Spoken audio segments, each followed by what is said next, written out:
Our topic today is how accurate is Zillow in Cheverly?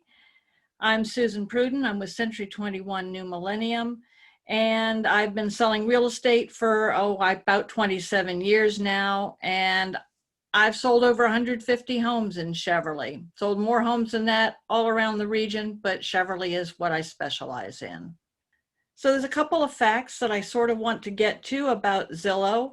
First is that a spokeswoman for Zillow said that we always tell people, if you're going to sell your house, you need a professional real estate agent who knows all about your local area. We've never been in your house. And that's true of any of the companies that do these automated estimates of value. They've never been in your property.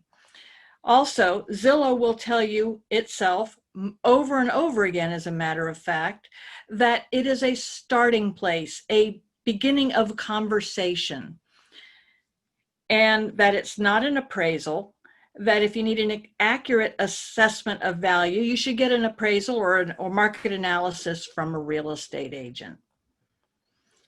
I pulled a specific property to cover. And actually, I'm going to take a quick check here and make sure you can hear me. It looks like everyone is muted, but I'm assuming that you can see my screen and that, hey, Bethany. Hey, Susan. Yes, we can hear you. And you can see the screen okay? Yes. Excellent. Then I will just continue on. And thank you for joining. So I took a specific property that I sold. You can actually see here, I sold it back at the end of 2019 and for $427,500. Zillow says that in the last 9 months, we really haven't changed a whole lot in value. They've gone up to $429,702. But there are a couple of things on this screen that you should be aware of. And that is, down here, you can see the Zestimate history and details. Up here, you can see you click to get current rates and so forth. Most of us know what a link looks like. We know what to click on. But Zillow's a little crafty here. They have, there's a dotted line under Zestimate and a dotted line under Zestimate range, and those are also links. If you click on Zestimate range, it will tell you that, again, this is an estimate of market value. It's not an appraisal, it's a starting point. As I said, they will tell you this over and over again. And the other thing that they'll tell you down here is that Zillow doesn't take into account if the property is currently on the market. If it's currently listed for sale, the Zestimate will change. And we're going to get into that in a little more detail in a moment. The Zestimate, the range down here, if we click on that, again, it tells you that what a range is. I think we all know. And it says that the smaller the range, the more accurate the Zestimate. But see this down here at the bottom? There's dark purple text on a black background. It's almost like they don't want you to see what it says. But if you hover over it, it'll tell you that you can click there to see the data coverage and how they come up with their estimate, their accuracy table. So let's click on that. And that takes you to this table. There's a couple things here to note, and that is that there is an active table for these are properties that are actively on the market, and there is an off-market table. Let me go back to the active table. If you look at the bottom line here, this is Washington, D.C., and you can see that the accuracy is their median error range is 1.2%. But if you go to the off-market range, it's 4.9%. It's a kind of a big difference. And Zillow will tell you that they market, they just have a Zestimate. They don't tell you that, oh, we actually have two Zestimates. They only tell you about one Zestimate. And they don't really tell you that if a property is currently on the market, they change the Zestimate to reflect the asking price. Who determines that price? Well, it's either an appraisal or a real estate agent or a seller or some combination of those three. So I pulled up a property recently, actually this morning, that is currently on the market, and the Zestimate is $3 higher than the asking price. So it gets very, very close. And there's a reason for that. Zillow is first and foremost a marketing company. They sell marketing to real estate agents. It's very expensive. And basically what it means is if I have a listing or on the market and somebody clicks on that listing, that lead goes to me. It doesn't go to anyone else. It goes to me. And real estate agents, like I say, they pay a lot of money for that. So when Zillow first started with its Zestimate, agents who were paying that money were furious because they would put a house on the market and it would show the asking price and then it would show the Zestimate, and they were sometimes quite different. And the agent said, why am I paying money to then have to argue against the Zestimate value? Because at the time when this started, Zestimates tended to be quite high. There are some definitions here. It's right below, as you can see, it's below that chart, so it's not hard to get to, and I'm going to cover those also. But what I decided to do was I said, you know, Zillow has these percentages, but I wanted to actually tie actual numbers to those percentages. And that says, so we're going to take our Zestimate of $429,702. And we're going to look at the first chart, which is active homes. These are homes that are currently on the market. And as I said, these are homes that are priced by real estate agents, appraisers, and sellers. And you can see that the error rate, the median error rate is 1.2%. That means that 50% of homes sold within that 1.2%. And you can also see that the difference there, that means that it was a range of plus or minus about $5,000. Zillow's estimate is 5%. That's their error rate, which means that 50% of homes sold within plus or minus $21,000. That's a big difference. 99% of homes, 99.5% of homes sold within 20% of the final sale price if they were listed by a real estate agent. Well, I should certainly hope so, because that's a range of $338,000 up to $521,000. But Zillow's estimate says only 90% of homes sold within that range. And that was a range of, so you can see the difference here, of almost $86,000. So you can see that the Zestimate is not all that accurate. It's a pretty big range. There's, in the facts, there is a how can real estate agents work with the Zestimate?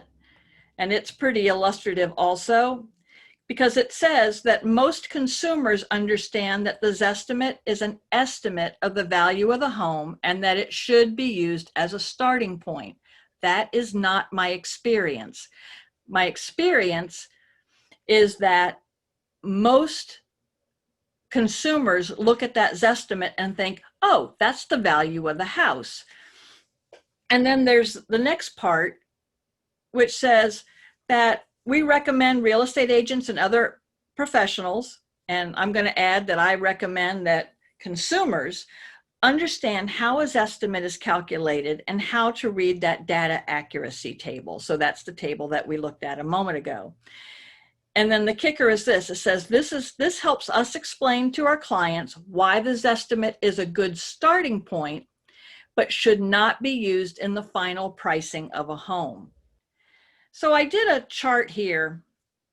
Zillow is not the only automated company out there that does valuation.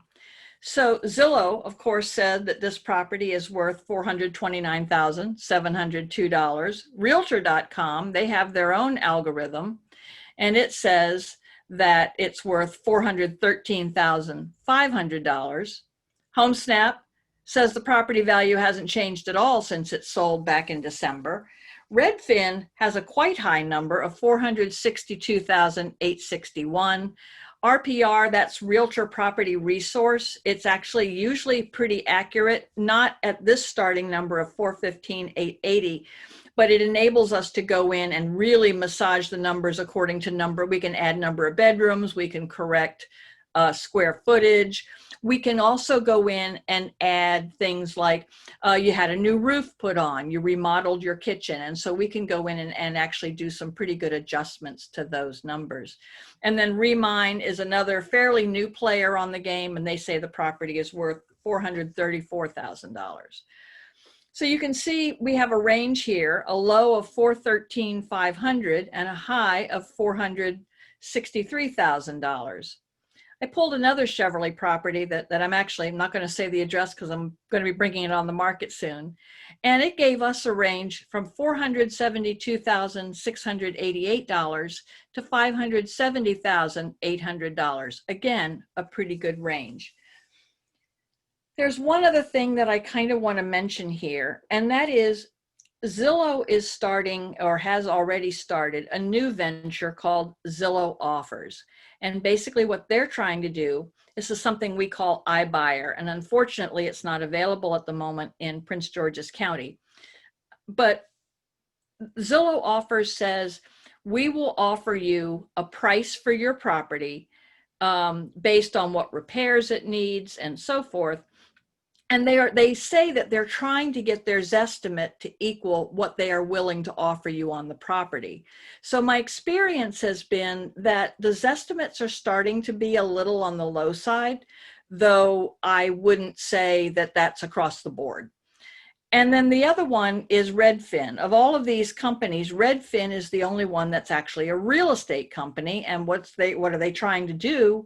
They want you to hire them to list the property. And so I'm also finding, not across the board, but more often than not, they tend to be an outlier in terms of the high price of the value of the property. So the takeaway from all that is we just don't know what's in the secret sauce for all of these companies. We don't know what their algorithm is. If you have an appraisal done or a real estate agent does a market analysis, at least you can see exactly how they come up with their numbers. But these numbers are, as I said, they're a starting place. And I don't put much stock in Zillow. It's pretty accurate if you're looking at a condominium or a townhouse community or something where they're all the same age, you have a limited number of floor plans. The newer the community, the more accurate they tend to be. But for properties inside the Beltway like Cheverly, they're not very accurate at all. So that's kind of my question there, my thing on Zillow. If you have any questions, let me know. Let me hold on a second. I think we have a couple of chat things. Okay, yeah, good. Nicole says you can hear me. Great. So if you have any questions, unmute yourself. I'm going to do a quick overview of what's going on in the market. And you can see this is, I chart our market. I'm an Excel fanatic. And I've been charting the market for, gosh, 2015, I think, is as far back as these particular charts go. And they may look like there's a whole lot going on there, but this is actually something that I use pretty much for myself. And the important thing to see here is just how different 2019 looks from 2020. 2020. So let's look at 2020. The orange is this orangish yellow color here is the number of homes that are on the market. You can see right now we only have 4 houses on the market, and 2 of those are new construction. So this is very, very low inventory, and this is what's driving prices going up, is that we have more buyers than we have sellers. The blue is the number of new listings that have come on the market. So this is just, again, this is just, the first, what day is this? This is the 9th? The 9th or 10th? The 9th. So we have had only one house go under contract, come on the market. Orange is what's gone under contract in that month. We've only had one property go under contract. It's hard to have properties go under contract when you don't have any on the market.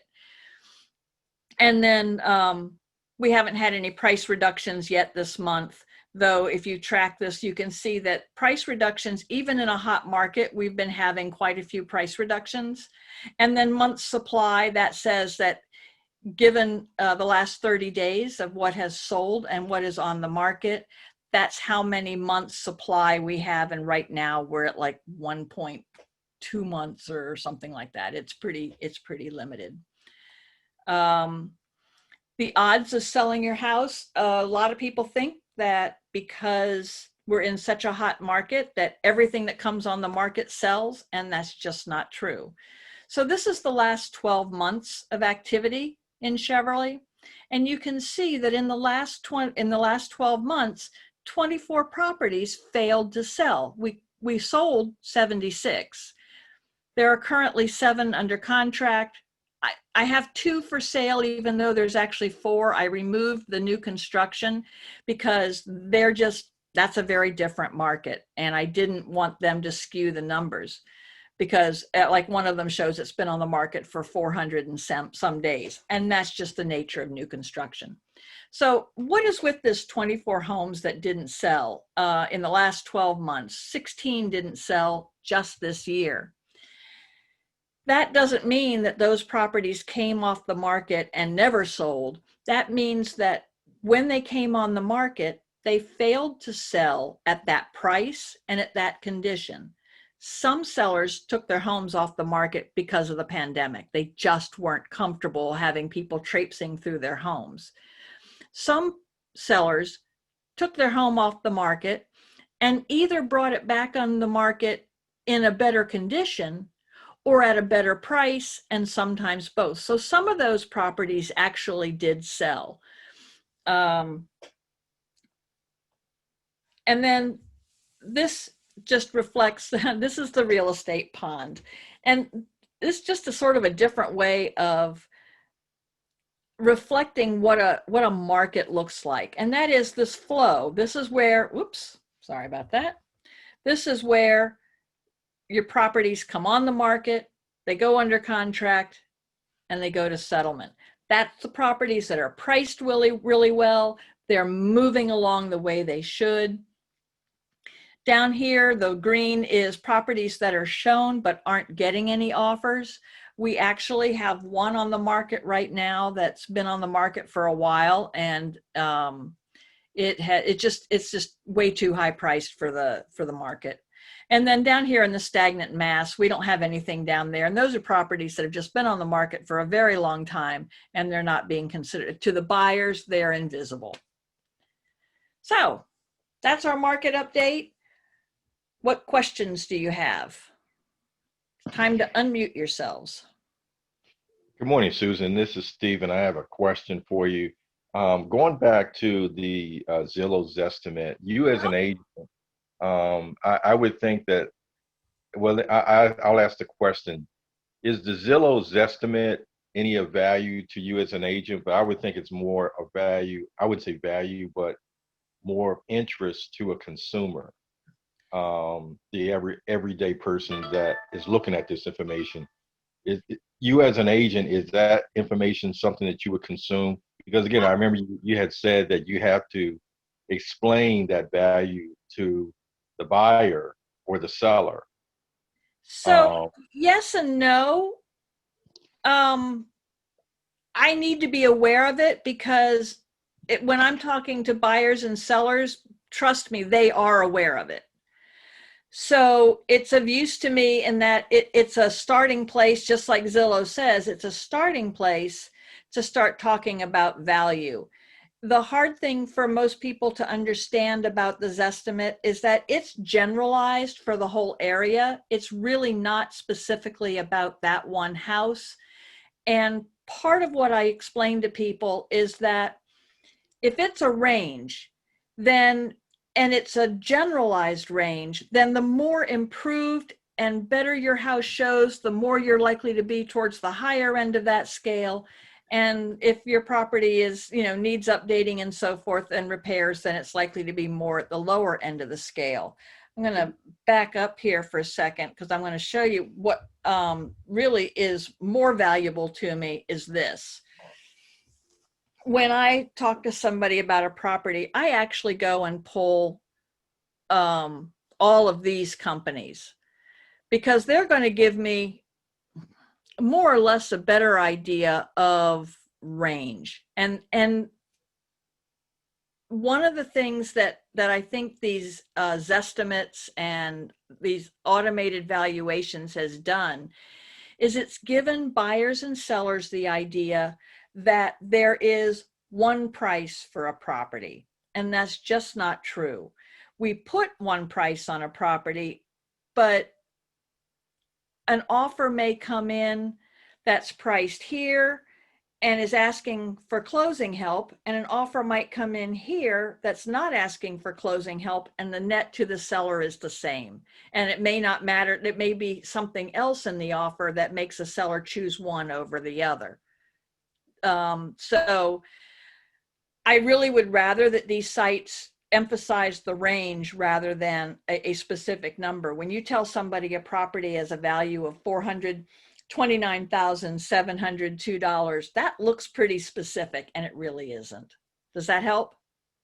Yeah, that helps. But as a follow-up, if these companies don't really give much information as to how they gather this information in their algorithms, that makes your job a little bit more difficult to explain to the buyer and seller. Is that correct? It doesn't, for some agents it may. For me, it's just a matter of saying, anytime anyone says, here's a number, trust me, but I'm not going to tell you how we got to it, I tend to discount it, and that's the way I explain it to people. Let's look at that as a jumping off place, and now let's get into the specifics of what else is sold on the market, what's the competition to your property, and so forth. I think that the big thing to remember about Zillow and the Zestimate is the whole point of these estimates and these automated valuations is to make people go to their website. They're trying to give buyers and sellers a compelling reason. I'm going to go to Zillow and see what they think my house is worth. Once they have you there, then they can get you to click on things. And if you click on a property that interests you, and then they send you to a real estate agent for whom they're getting a fair amount of money in order for that privilege. So they're a marketing company, and the thing that Zillow has done better than almost anybody else is market themselves. Okay, yeah, that makes sense. Thank you. Hey, Susan, this is Bethany Schneider. Do you see the low inventory right now? Is that a function of the pandemic? Like, is that normal for this time of year? I know like the spring is usually a better time for selling. And as a kind of follow-up to that, understand that you can't predict the future. Do you have an estimate of where prices are heading into 2021? You know what? I'll answer the second part of that first. I don't know what's going to happen tomorrow. We are in such a crazy market. Normally so what are we in? We're in September. Normally September and October of a national election year, the market really slows down as everybody waits to see what's going to happen with the election. So that part is probably a little bit normal. The pandemic is really driving all of this. Sellers are just very worried about letting people into their properties, but then it becomes sort of a cycle. So there are sellers out there who are saying, well, I really need a bigger house now. When I bought, we didn't have any kids, and now we've suddenly got 4 kids and we're bursting out at the seams, and there's no place for them to go. So what we typically say is we need the upper end of the market to start to open up so that there's a place for today's sellers at the starter homes and the mid-level to move up to. And we've been here before. It's not that unusual. The extra thing being added in is the pandemic. And yeah, there's a large part of that. We were already in a tight market. We've been, I don't know if you've noticed on headlines for maybe the last 4 or 5 years have talked about very low inventory. I'm a little concerned right now that our inventory is so low that people are really going crazy on bidding for properties. And I'm a little bit concerned about a bubble. It's not the same kind of bubble we were in 2008, but I'm concerned that people buying right now are likely to end up in a position where if the market drops, that they're going to owe more than they paid for it. Did that help? Yes, it does. Thank you. One of the questions that came up in the little poll that I did for what do you want to know? People asked me if I had what my prediction was for the next 5 years of the market, and very, very broadly, our market has been going up very steadily since about 2010 or 11. We are due and maybe even overdue for a market correction. Will it happen? I don't know. What has been typical for the last 30 or 40 years in terms of how real estate markets go has kind of been turned on its ear. I think it's been turned on its ear by the pandemic. Longer term, it's been turned on its ear by the internet itself. People used to say, okay, so the spring market was the best market. The summer market kind of dropped a little bit. The fall market came up a little, and then the winter market was the worst. And that's been true for a long time. And the spring market is still the best market, but honestly, it's all sort of balancing itself out. And with the exception of having a period of time when we either have a monsoon or a huge heat wave or a lot of snow, for the time period that the weather is being aberrant, the market might slow down a little bit, but it's really evened itself out over the whole year. So I wish I knew what was going to happen over the next 5 years. I'd be sinking money into something for sure, but I really, everything is so unsettled between politics, the election, the pandemic, and just the fact that we have so few homes on the market. It's hard to predict what's going to happen tomorrow. Nope, I don't hear any other questions. And that's about it. Oh, I'll send out a poll for next week's topic, see what people are interested in. Thanks very much, Susan. Very good. Thank you all for attending. I appreciate it very much. If you have any questions, meanwhile, reach out. I'm happy to answer them. Thank you. Very good. All right. Well, that's it. And thank you very much. And I'll see you maybe next week.